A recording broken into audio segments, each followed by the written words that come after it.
3. Bismillahirrahmanirrahim. Assalamualaikum warahmatullahi wabarakatuh. Waalaikumsalam warahmatullahi wabarakatuh.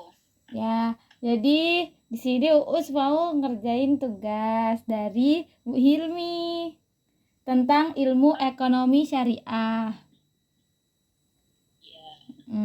Jadi Uus mau jelasin tentang zakat dan pajak.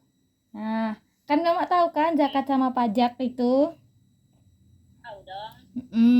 Nah, zakat itu salah satu dari pilar utama Islam, ya kan?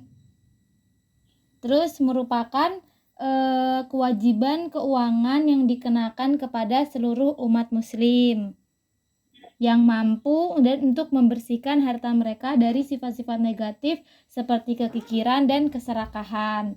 Sedangkan kalau pajak itu pungutan wajib berupa uang yang berasal dari rakyat dan diberikan kepada pemerintah negara. Itu kan, jadi beda kan zakat sama pajak. Kalau zakat itu tuh kewajiban dari Allah yang kayak tadi Mama tulis, kalau zakat itu buat negara. Ya kan? Terus penerima zakat itu siapa aja? Ada fakir, ada miskin, terus ada amil, mu'alaf, budak, orang yang berhutang, orang yang berjihad, anak jalanan. Tuh. Terus kedudukan zakat dan pajak itu sama nggak ada yang lebih tinggi. Jadi kedudukan pajak dan zakat itu sama, nggak ada yang lebih tinggi dan nggak ada yang lebih rendah. Soalnya sama-sama harus dibayarkan kan, sama-sama wajib. Terus persamaan zakat dan pajak itu ada 5 persamaan zakat dan pajak. Yang pertama, sama-sama bersifat wajib dan mengikat, ya kan? Tuh. Persamaan apa itu? Ini persamaan. Bersifat wajib dan mengikat tuh yang pertama. Terus yang kedua,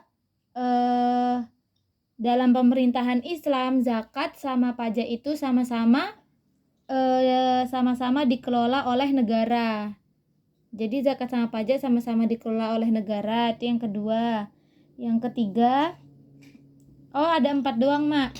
Yang ketiga, tidak ada ketentuan memperoleh imbalan materi tertentu di dunia. Jadi kan sama bayar zakat sama pajak sama-sama gak dapat imbalan apa-apa di dunia kan kitanya. Tuh. Terus yang terakhir, dari sisi tujuan dan kesamaan antara keduanya yaitu menyelesaikan masalah ekonomi dan mengentas kemiskinan yang terdapat di masyarakat. Kan sama-sama tujuan zakat sama pajak itu untuk menghilangkan kemiskinan, membantu orang-orang susah gitulah ya kan. Gitu. Terus prinsip yang masih diperhatikan dalam perpajakan. Tadi nih yang prinsip itu. Jadi prinsip di perpajakan itu ada yang pertama itu keadilan. Ada 4 kan tadi prinsip. Yang pertama keadilan, yang kedua kepastian, yang ketiga kelayakan, terus yang terakhir faktor ekonomis. Kalau keadilan apa? Aku nggak nyatat. Nggak apa-apa, dengerin aja, yang penting paham. Tuh. Jadi 4 prinsip yang mesti diperhatikan di perpajakan kan yang pertama keadilan. Keadilan itu prinsip utama yang wajib diperhatikan dalam pajak. Nah, prinsip keadilan sesuai dengan syariat Islam karena Islam menuntut adanya keadilan dan dalam segala hal.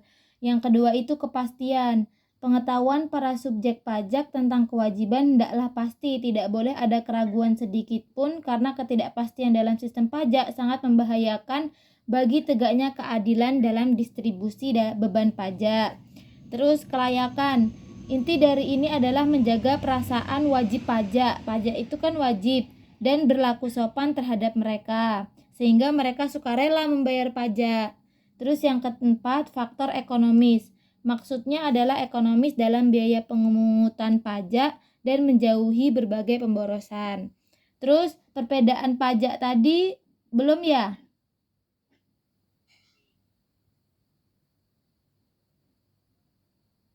Emang ada soal perbedaannya, Mak? Ada tadi yang pertama.